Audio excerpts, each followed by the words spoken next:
Stephen Cheng is going to present scaling background noise filtration for AI voice agents. So take it away. Everyone, my name is Steven, and I'd like to talk about how we basically got rid of background noise for our AI voice agent. Work at a company called Parakeet Health, and we basically build AI agents for hospitals, and we intercept a lot of the phone calls so that people aren't stuck in kind of waiting rooms or getting transferred around all the time. And we think that helps improve the patient experience. So what to expect in my talk? I want to talk about like what even is an AI agent, go over the general application architecture, and then I will dive into kind of background noise, the models that people have come up with, and the model that we actually picked. And then I think the focus after that would be on kind of scaling the compute aspect of it. So I'll be talking about why Kubernetes, or what that even is, and how we applied it, and basically wrap it up from there.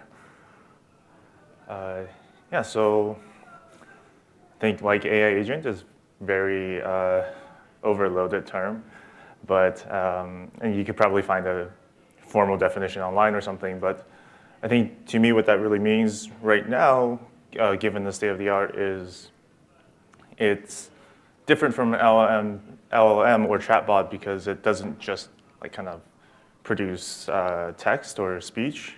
It has some sense of autonomy, and it can take actions or tools. So in our case, our agent can go into scheduling systems and create appointments or modify appointments. And it has like an idea of its environment, so there's like some kind of context. Whereas if you just talk to LLMs directly, unless you are supplying all that context, the LLM has fairly generic responses.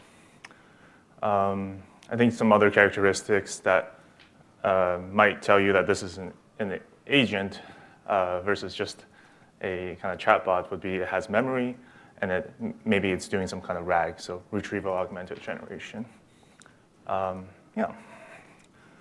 Then agent architecture. So I drew this by hand, which you probably can tell.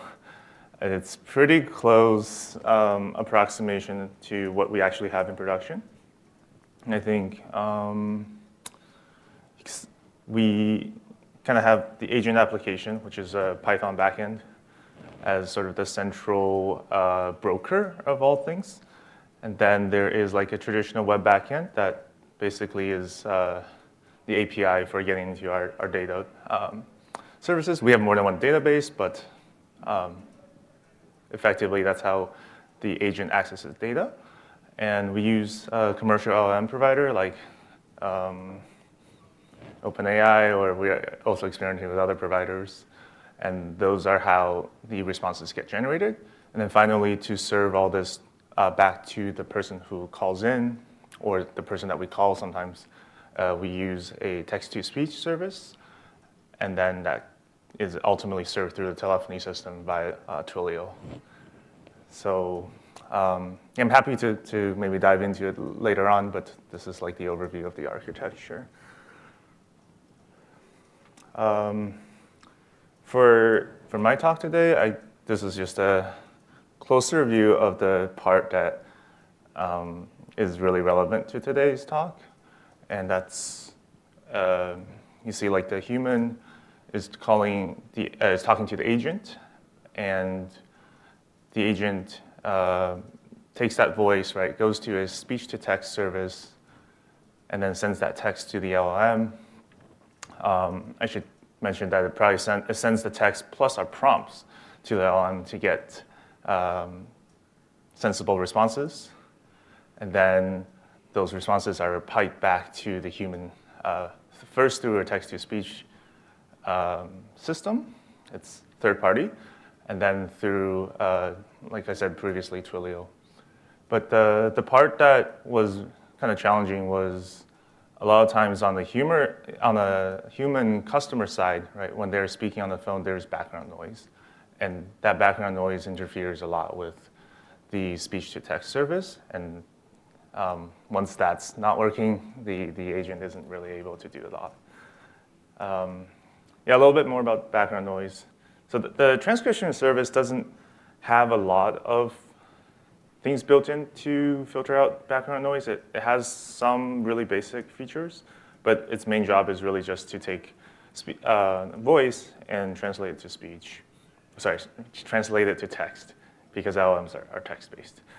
And then, like I said, many of our calls take place in really noisy environments, so we needed to implement some sort of noise filtration. Otherwise, agents are always confused, and like they are either like responding to the background noise. So like if there's a news broadcaster, they're like, "Oh, I don't know what you're talking about," but it's like that's just background noise. The agent shouldn't be responding to like the news broadcast.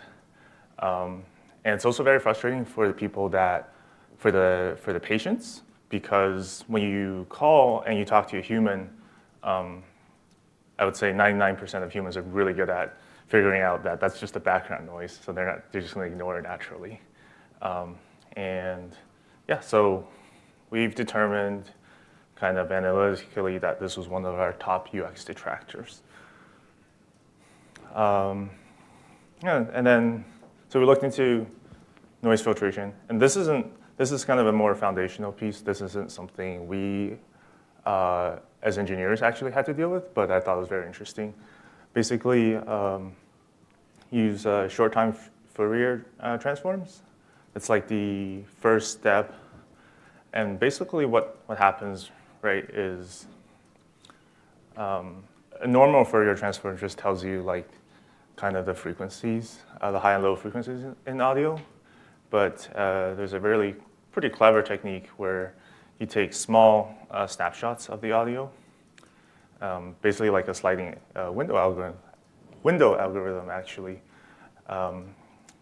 You analyze the entire audio clip, you take an integral, and you get a spectrogram.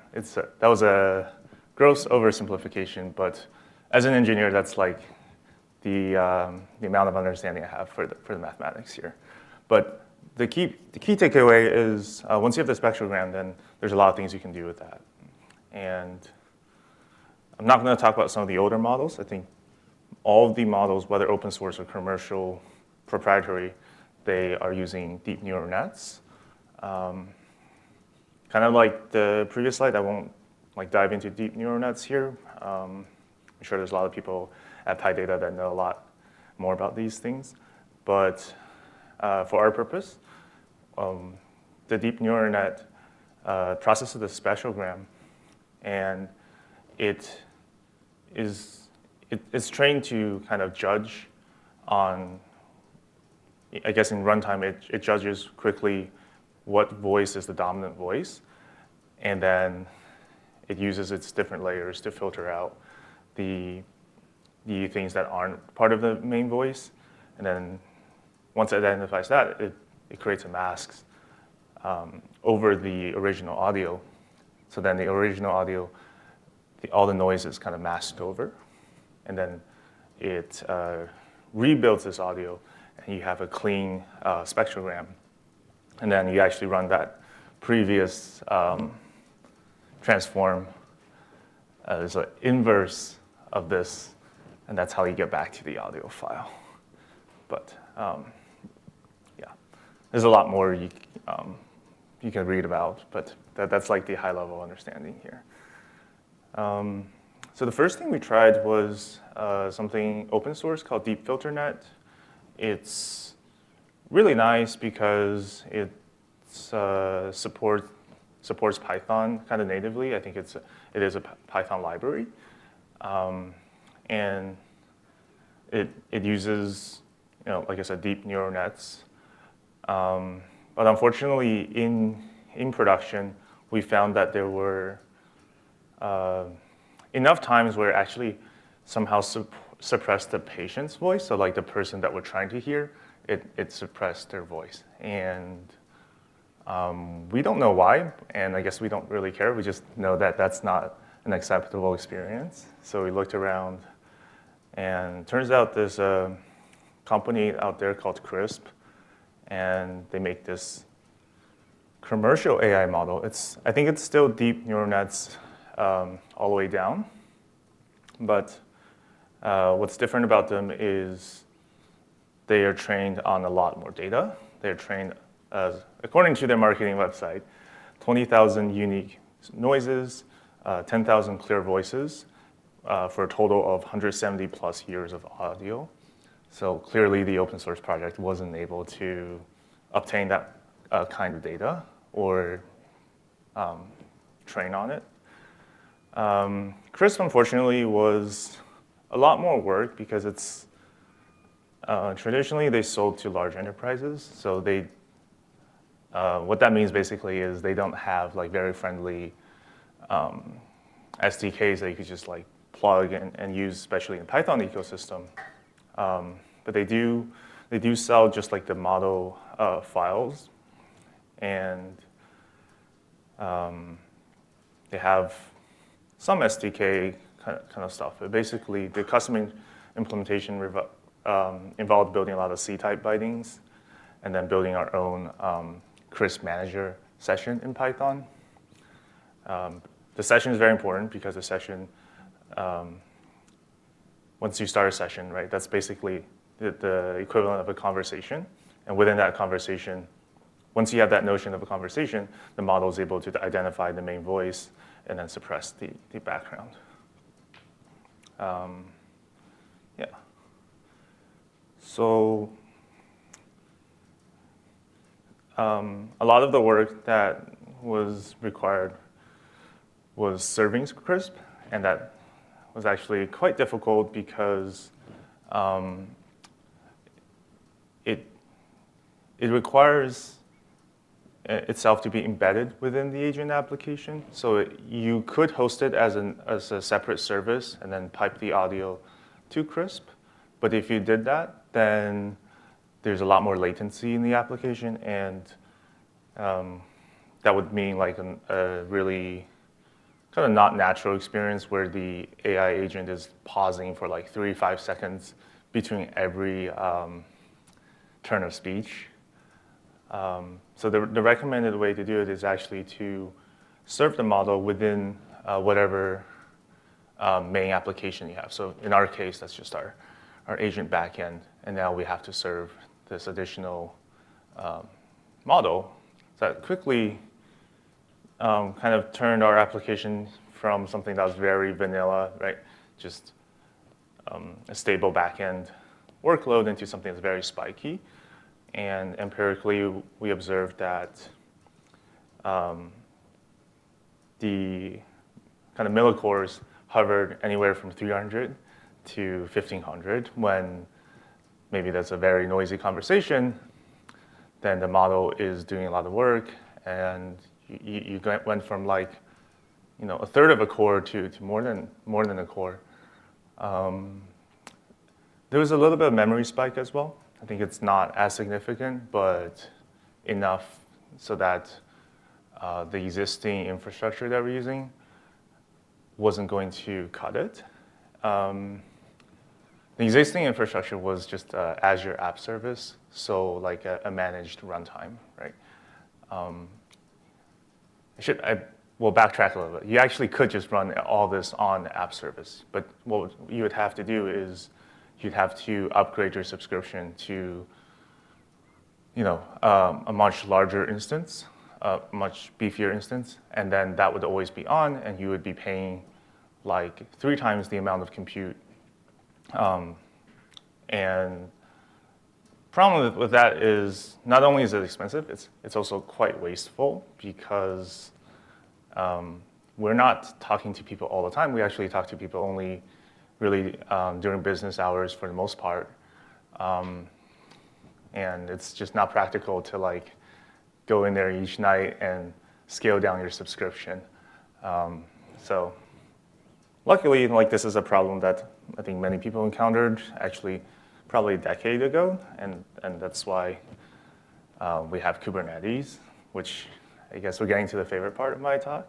So Kubernetes, like the predecessor was something called Borg, which is a cluster and container management system that Google kind of invented. And I think what's notable about it is it builds on 15 years of experience of Google running production workloads at like planet scale. And then they released a kind of open source version that has since seen a lot of contributions from the general open source community. But yeah, what it does, right, is it's essentially like the brain of your deployments. So it automates deployment, scaling, and it manages all of your containerized applications. So it has several layers of abstraction. So as a developer, you don't really have to think about like the actual container level stuff. You're thinking more about your services and deployments. It also allows like service discovery and load balancing. So you're not dealing with IP addresses directly. You're not dealing with load balancing in the sense that you're not thinking about like where to direct your traffic. You simply say like, oh, I want to spread this load over these set of pods. Pods are basically the equivalent of it's the smallest unit of compute in Kubernetes. Additionally, like a really important feature is horizontal scaling. So I mentioned pods. Pods are the smallest unit of compute, and you could say something like, I want 5 backend application pods. But you can also set policies that Kubernetes will look at, and let's say like the pods get really busy in terms of the CPU or memory, and then Kubernetes will automatically spin up new pods for you and direct the traffic to the new pods and spread out the work. It's also self-healing, which I think we basically take that for granted nowadays, but basically if some pods go bad, Kubernetes knows to kill them and spawn new ones. So it's really nice. Just real quick about maybe some of the components here. You interact with Kubernetes through an API, right? Different cloud providers have their own like variations, but it's pretty much the same API. We use Azure. It doesn't really matter, I guess. And then you have the control plane, which is like, that's where all the decisions happen within Kubernetes. And then the nodes there, those would basically be like your virtual machines, I guess. And then within each machine, you have pods that run. And the pods could be, some of them like the kubelet or kproxy, those are like things that Kubernetes needs in order to control the nodes. And then the other ones not pictured would be like your backend application or your database. And all these things are kind of orchestrated through the control plane. And as a developer, you just use the API. You don't really worry about the control plane. You do worry about your nodes, I guess. The main thing with Kubernetes is everything is defined in YAML. So you have YAML file for basically every abstraction. The main abstractions are deployments, services, and config maps. Config maps are where you store things like environment variables. This is just like a snippet. For example, like in a service, you could say, this is the policy for scaling down. And it specifies like you're scaling pods down to 4 and within a 60-second period. This wasn't a really interesting policy, I guess, but there's some other ones that show like if memory exceeds a certain threshold, then spin up new pods. I think those are the ones that we use more often. I would also talk about kind of moving from a platform as a service to so-called self-managed. This was like in terms of the project, this was the most difficult part because we don't want to have any downtime, and you're moving from like a totally managed application service to something that's the Kubernetes nodes, right? Those are still managed by your cloud provider, but then all of your applications become kind of your responsibility. So the health of the application, the amount of resources it needs, you actually need to start thinking about that, and you need to define those numbers. Whereas if you're using a managed service, as long as you don't really exceed like these very generous limits, your application isn't going to crash. So moving, the things that I learned, I think personally, is it's a tough decision because it basically required like a lot of extra engineering bandwidth. So myself and the another engineer, we weren't able to do a lot of feature work during these few months. We were basically managing this new infrastructure, so like running the same application but in Kubernetes, and then monitoring it, and then slowly directing some traffic over. The other thing that was difficult was at first we're not sure what are the best ways to start getting production workloads on Kubernetes. I would say we were lucky to kind of just identify some natural seams in the application. So for us, it meant certain features could be served on the new infrastructure. So for example, what we found was that when we do outbound calls, so calls that we initiate, those were things that we could start rolling out by using the service like deployed on Kubernetes. The other thing is, once we had more confidence, we started migrating some of our customers over from app service into Kubernetes. Like the customers don't know anything about this, but basically we have a front door, and the front door, it's like a service that directs the traffic, and then we started directing some of that traffic to Kubernetes, monitoring a lot, and once we saw that there were no issues, like we started migrating more and more customers. There are some other benefits, I guess, to using a self-managed service like Kubernetes. Mainly is like you do save a lot of money in the cloud bill because the way cloud providers kind of work is, generally speaking, the more abstraction they are providing, the higher they charge, right? So, for example, like Redis, it's something you can just run on the node, but if you paid for a managed cache service, it's like, I think anywhere from 30 to 50% more expensive. But I think it's rare for the cost savings alone to be the driver to move to Kubernetes. For us, the driver was really the spikiness of the workload. And so like it was still a money issue, but because like we didn't want to pay for like 16 hours a day of unused compute. That's why that was like ultimately the thing that drove us to Kubernetes.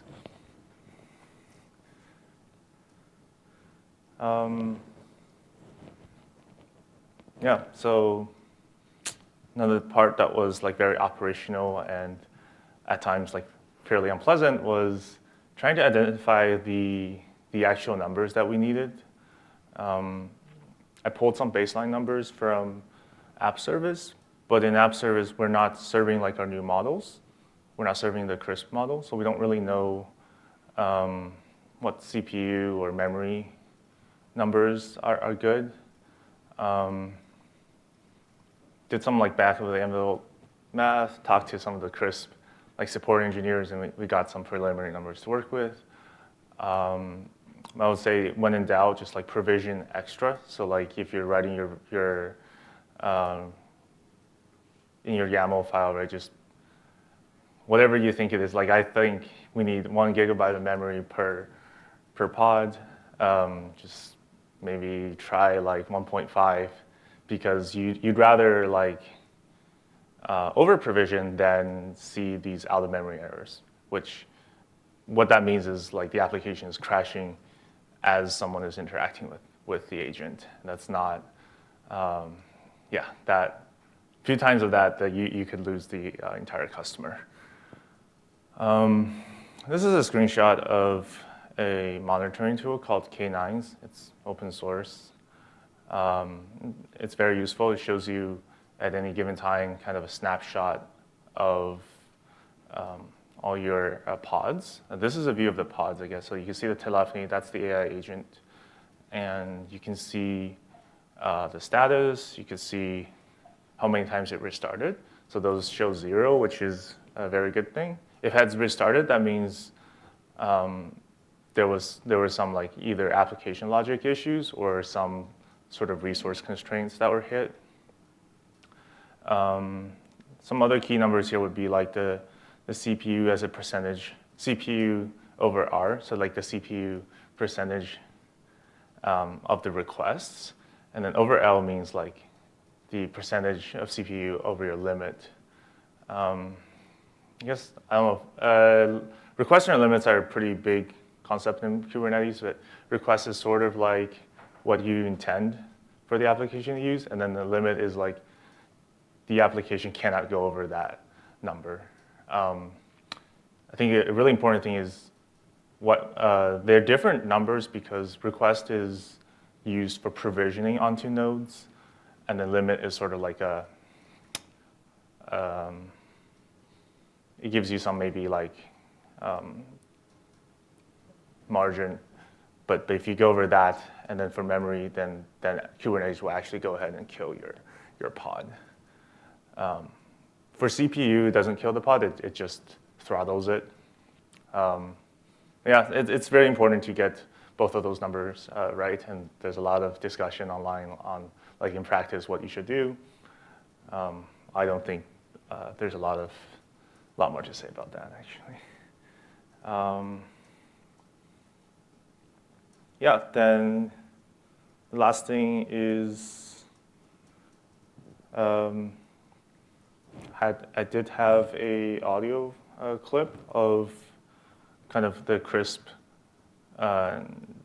It's just me recording myself with a lot of background noise, and then I ran it through our model, or not our model, ran it through Crisp, and you could hear like the background noises kind of reduced.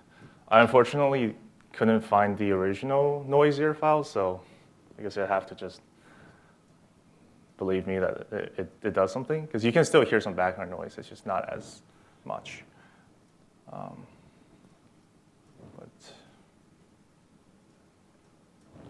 I'm trying to play it. Oh, there we go.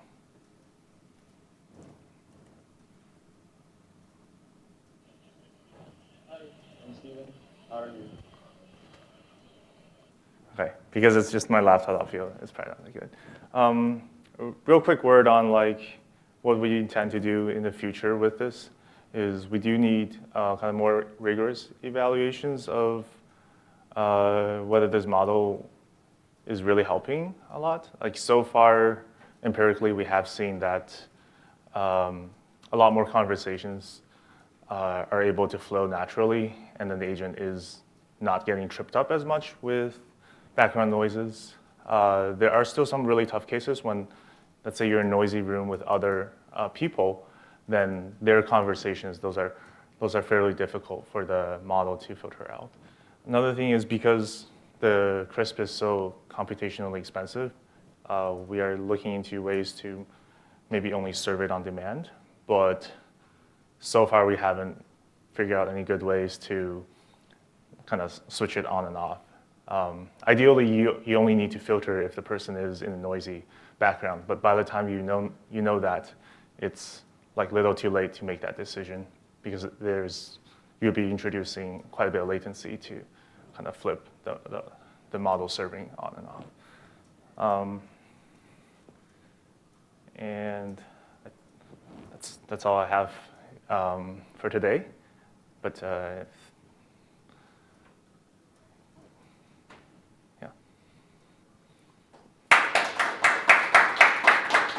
Thank you, Stephen. We have 5 minutes to 7 minutes for questions.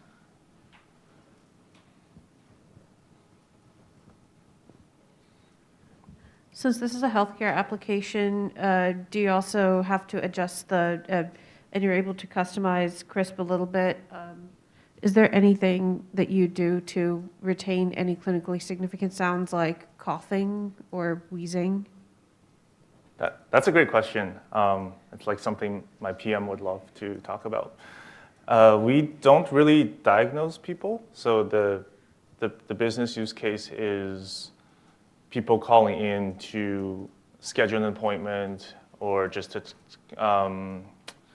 modify an existing appointment or to like ask some general questions, and we answer those. We do have a lot of triggers, like if they say, it's all, I guess, content-based, but we don't have detection of like they sound sick through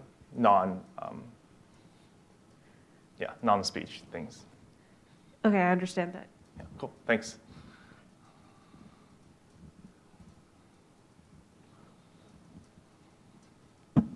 Yeah, hi, thanks for the talk. I'm just curious if you've done any evaluations or have any opinions on the trade-offs of using a stack like this for speech-to-text transcription as opposed to some of the multimodal foundation models available now will happily ingest audio and transcribe it, and what is the performance or other trade-offs like cost, latency, et cetera? Yeah, that's a great question. So I think there's two reasons why we're not using those models. One is, so even we use like OpenAI models, I think GPT-4.1 or whatever, something like that. Even when we do an upgrade within that family of model, we do a lot of manual evaluations. Like we take hundreds of past audios and then we run it through our agent, right, like offline, and see that the responses still made sense. I think at this point, like moving to some of the multimodal models, be a lot of like changes on the engineering side, and the evaluations we would have to probably looking at 100 isn't enough. We'd have to look at a lot more historical conversations, and that's just, I think, without even thinking about the cost, just the operational burden is a little bit too much. And I don't think our stack is like too difficult to operate on. So. And another interesting thing is even within that stack, right? Like the voices are getting better. So just like the text to speech part, some of those service providers have made like leaps and bounds. Not so much on the voice to text. Like I think those are fairly stable right now.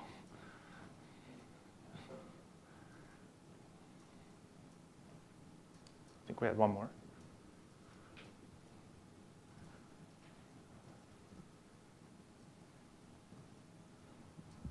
You mentioned when the text was sent to the large language model that there was also a prompt sent with it. What was that prompt? Yeah, so that's not something I really talked about, but a big part of building an AI agent is actually just crafting your prompts, right? So this could be a whole different talk, I guess, but you get the input from you get the text input from the human, right? And then you don't just send that to the LLM, right? You send it with like, oh, this is patient so-and-so, and they're calling, so you supply all that context. That's basically what the prompt does. And then on different scenarios, we have different prompts. And then not to, I guess, talk too much about this, but we have another prompt manager that decides which prompt to actually send based on the situation. Yeah, and that's how you can get like a pretty sensible response back from the LLM. But yeah, great question. Thank you, Stephen, for presenting this. Okay, thank you.